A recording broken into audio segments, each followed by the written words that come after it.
Sulphur containing compound में ये आपको बता दिए होंगे कि दोज कंपाउंड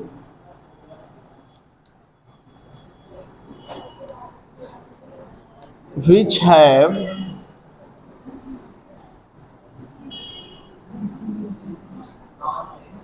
sulfur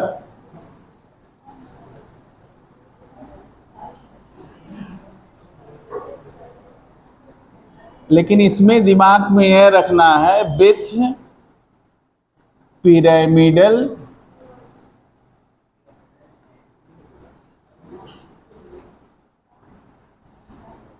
आर क्या हो, हाँ नॉन लीनियर हो, लीनियर ज्योमेट्री या स्ट्रक्चर क्या करते हैं सब, so stereoisomerism in terms of किस टर्म में, optical as well as geometrical. तो ये दिमाग में रहना चाहिए, in terms of optical isomerism and geometrical isomerism. अब उसके बाद मैंने बताया था कि सल्फर कंटेनिंग कंपाउंड कौन से होते हैं, तो हाँ, तो शायद उसकी कैटेगरी हमने बता दिया था, सल्फर कंटेनिंग कंपाउंड वह कौन थे, जिसमें आपको बताया गया था सल्फोनियम सॉल्ट है ना। तो हम उसी क्रम में चलते हैं। पहला था सल्फोनियम,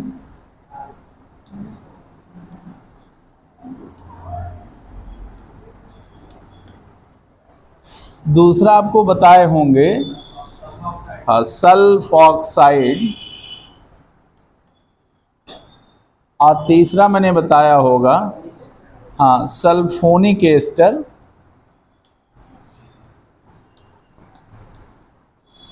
और चौथा बताया होगा सल्फीन्स।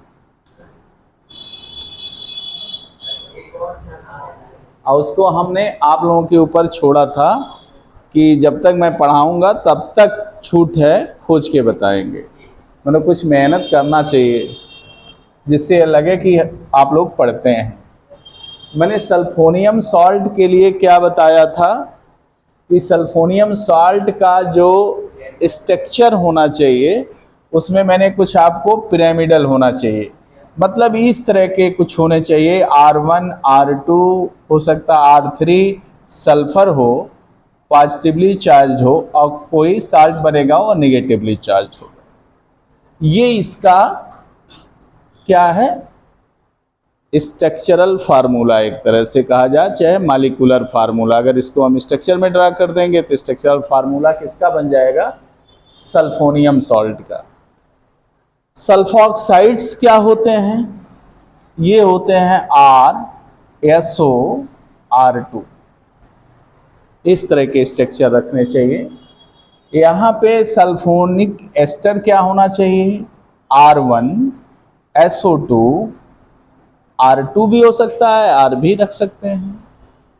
सल्फीन्स क्या होते हैं, ये भी होते हैं R1 R2 CSO।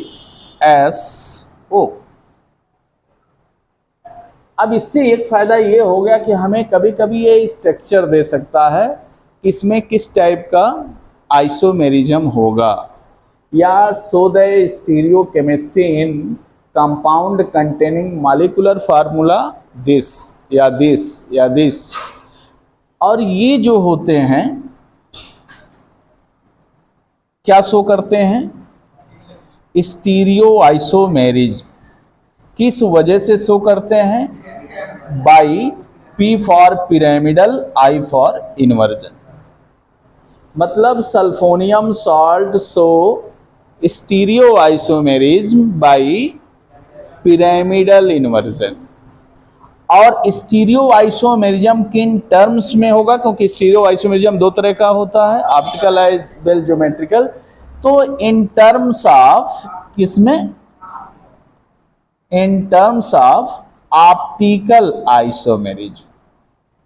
बात मेरी शॉर्टकट में है, इसको समझ रहे होंगे। Sulfonium salt so stereoisomerism by pyramidal inversion in terms of optical isomerism या आइसोमेर। सेम उसी तरह से जो सल्फॉक्साइड्स होते हैं ये भी क्या करते हैं, स्टीरियो आइसोमेरिज्म शो करते हैं बाय किस वजह से, पिरामिडल इन्वर्जन। और जो स्टीरियो आइसोमेरिज्म होता है वह किस टर्म में होता है, in terms of optical isomerism. Sulfonic ester क्या शो करते हैं, जो मॉलिक्यूलर फार्मूला है ये भी शो करते हैं स्टीरियो, पहले दिमाग में आना चाहिए। आइसोमेरिज्म किस वजह से शो करते हैं, by pyramidal inversion in terms of, किस टर्म में शो करते हैं, in terms of optical isomerism. ये भी क्या करते हैं, स्टीरियो आइसोमेरिज्म में शो करते हैं। किस वजह से शो करते हैं, बाय रिस्ट्रिक्टेड रोटेशन। किस टर्म में शो करते हैं, in terms of GI, geometrical isomerism. और geometrical isomerism in the form of E and Z, ये शो करते हैं। तो ये अगर हमें पता हो तो हम सारी चीज़ें पहले से ही इस फार्मूले को अगर सेटअप कर ले माइंड में, तो ये क्वेश्चन हमसे छूट के जाएगा नहीं। बात कि स्ट्रक्चर हम चाहे जो हो, अगर हमें पता हो गया उसका मॉलिक्यूलर फॉर्म तो हम उसे निकाल लेंगे।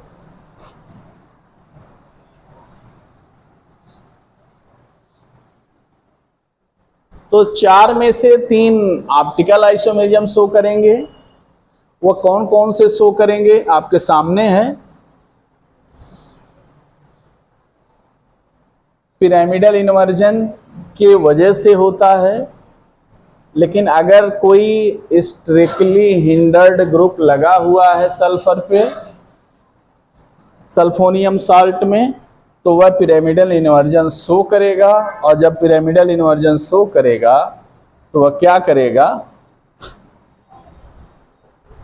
क्या कर सकता है, ऑप्टिकल आइसोमेरिज्म दिखा सकता है। तो पहला हमारा किसमें शुरू होगा, सल्फोनियम सॉल्ट, है ना, स्टीरियो आइसोमेरिज्म इन सल्फोनियम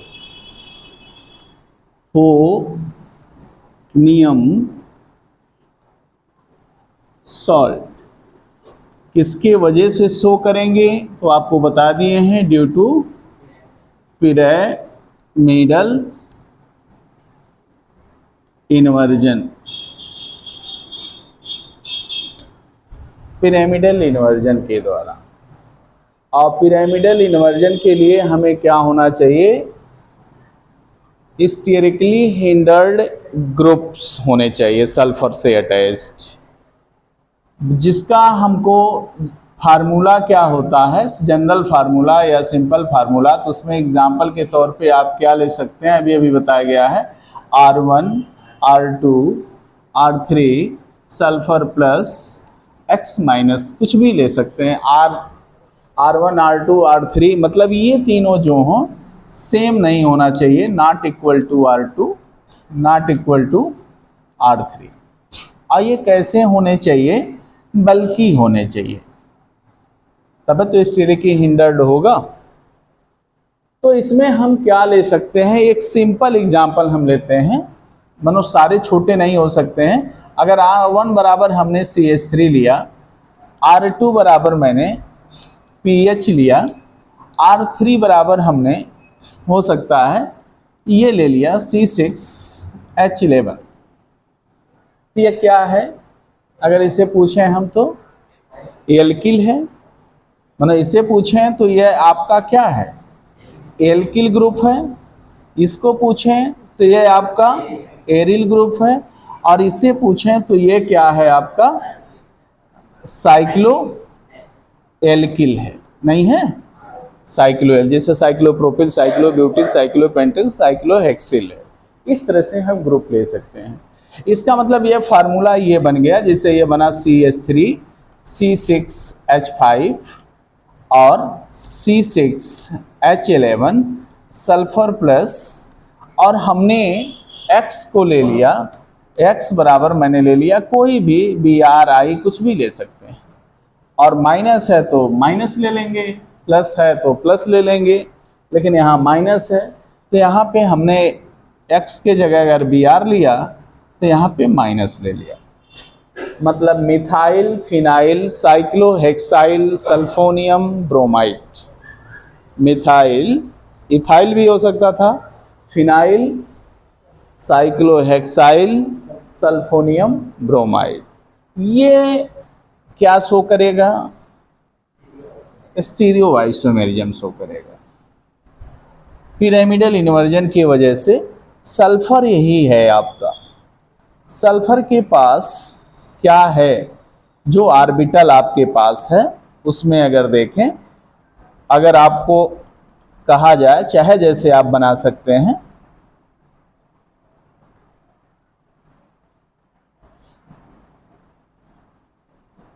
मान लिया जाए इस पे आपका लगा हुआ है मिथाइल CH3, दूसरा है आपका क्या चीज़, इससे लगा हुआ है फिनाइल, ये ग्रुप बना के तो देगा नहीं, और इस पे क्या लगा हुआ है साइक्लोहेक्साइल ग्रुप, ये ग्रुप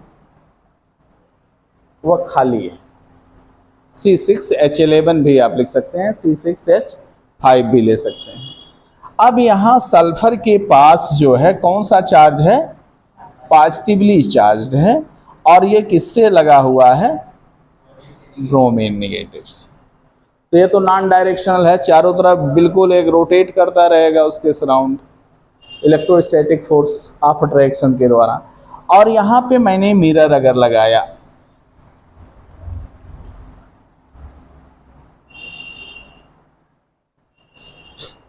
तो यहाँ पे क्या मिलेगा हमें?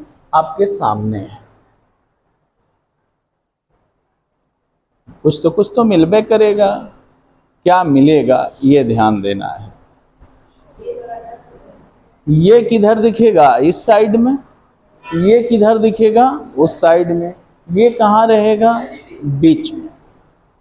तो हमें जो स्ट्रक्चर मिला वह ये मिला, ये सल्फर है, और सल्फर ये पॉजिटिवली चार्ज है, और यहाँ पर ये मिल गया आपका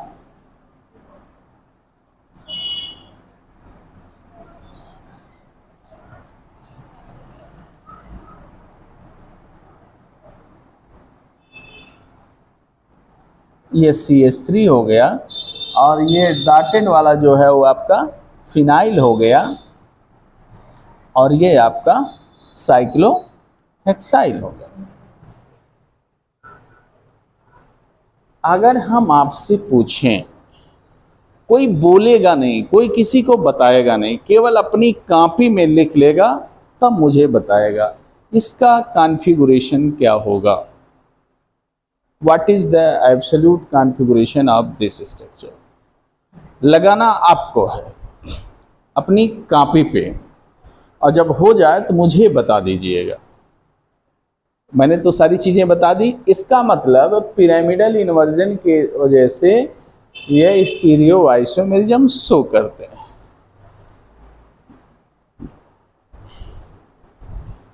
साइड, व्यूअर साइड ही है आपका, ठीक है ना। व्यू में आपका ये हो गया CH3, नहीं हो गया? मतलब यहाँ कार्बन नहीं है, क्या है? सल्फर। और ये जो आपकी बातें हैं, जो अब इसके बाद जो पड़ेगा, ये जो आयनिक बॉन्ड है, इलेक्ट्रोवैलेंट बॉन्ड है, वह हो गया इधर ऊपर चला गया C6H11, नीचे आ गया C6H5। प्रियॉरिटी हो गया 1, 2, 4 3। पहला इंटरचेंज आप इसमें कर देंगे, दूसरा इंटरचेंज आप इसमें कर देंगे, तो क्या आ गया, आर हो गया। और उसका करेंगे सेम, अपने आप करके चेक कर लीजिए, हम चेक भी कर देते हैं। इसका व्यूअर साइड कहाँ से होगा, यहाँ से। मैंने कोई नया चीज़ नहीं बताया है, यही ना होगा, ये बॉन्ड है। तो यहाँ पे क्या हो गया, अब राइट कौन हो गया, देख इधर से रहे हैं, तो राइट बी आर गया, लेफ्ट कौन गया, CH3 गया, टॉप पे कौन गया, C6L11 C6H5, 1 2 3 4, 4 नीचे आया, 2 यहाँ गया, 2 यहाँ आया, 3 यहाँ आ गया, यह हो गया। देखिए ये CIP सिस्टम है, इससे गलत नहीं होता। तो इसको एक बार मैंने बताया, 2 बार मैंने बताया, 3 बार बताया, 4 बार बताया, इसे पकड़ने को से कोई नया थोड़ी ना हमने डाला है इसमें।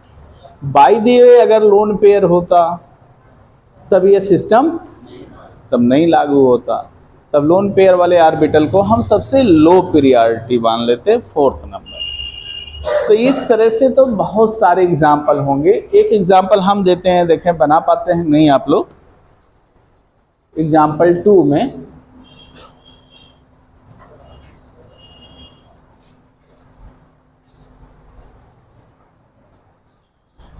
समझ में आ गया ना, ये कोई दिक्कत नहीं ना इसमें।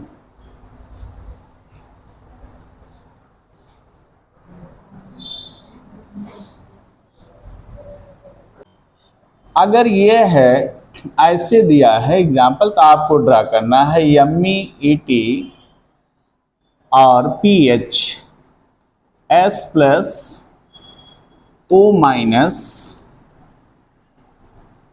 इसका नाम क्या होगा,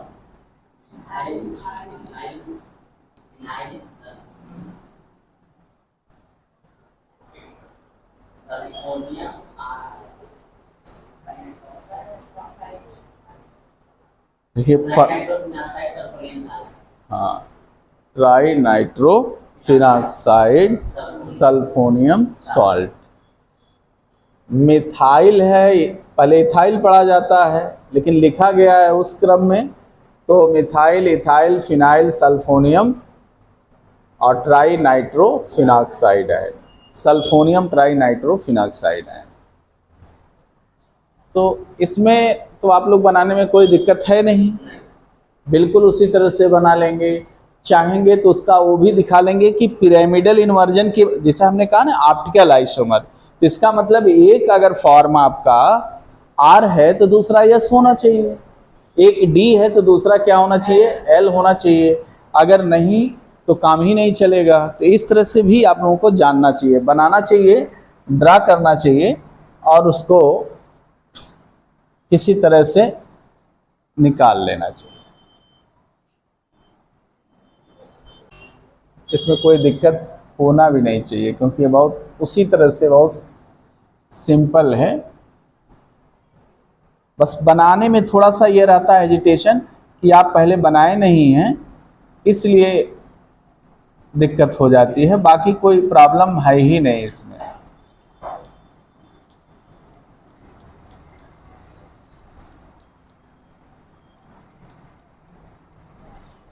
अब इससे कोई भी ग्रुप लग सकता है, क्यों,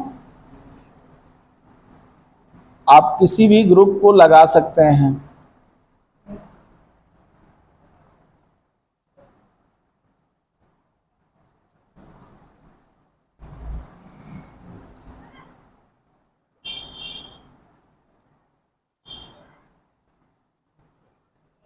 यही है, और यहाँ पे आपने डाला मिरर और यहाँ पे आपका बन के रेडी। मतलब एग्जामिनर भी कोई दिक्कत नहीं करेगा, क्योंकि इसमें अगर ये सब आते हैं सुनने में केवल कठिन है, नहीं तो बहुत आसान है नंबर गेन करने में।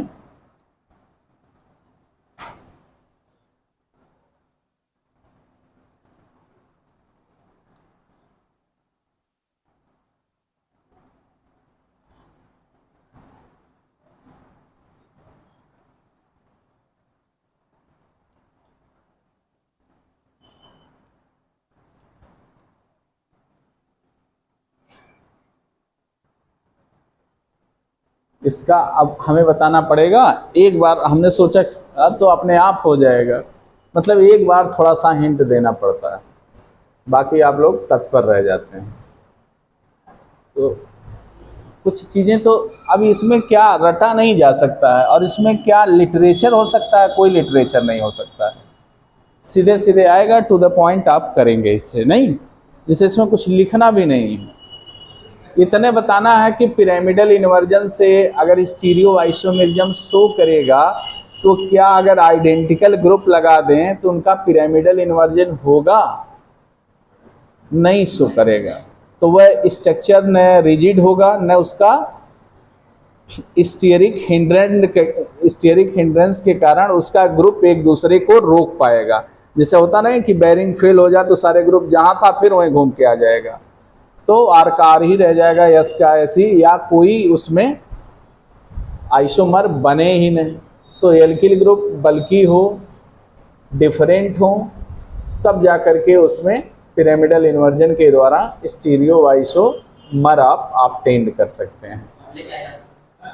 हाँ, क्या चीज़? नहीं, जैसे आप जो एक फार्म बनाएंगे उसी को आपको दोबारा उसी को कंसीडर, किसी को बेच, मतलब किसी को बेच पे रख सकते हैं। हाँ कर सकते हैं, बिल्कुल कर सकते हैं, करके देख लीजिए आप। नहीं तो जो आप करेंगे जब उसका मिरर लेंगे तो उसका उल्टा मिलेगा।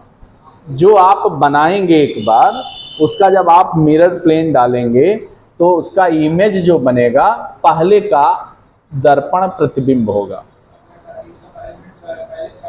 हाँ, मान लीजिए हम इसको ले लेते हैं, पहले इधर कर देते हैं उसको, जैसे ये ले लिए, मान लीजिए मैंने लिया ना, इस पे मिरर लगा दिया, मान लीजिए यहाँ मिरर लगाया, तो क्या मिलता? अगर ऐसे बना लिए होते, इसको हम भूले रहते, अब इसको देख लिए हैं तो हम देख लेंगे, इसको ले लेते तो क्या मिल जाता? यही मिलता कि नहीं स्ट्रक्चर? देख लीजिए, कुछ और बना लेते तो उसका मिरर मिलता।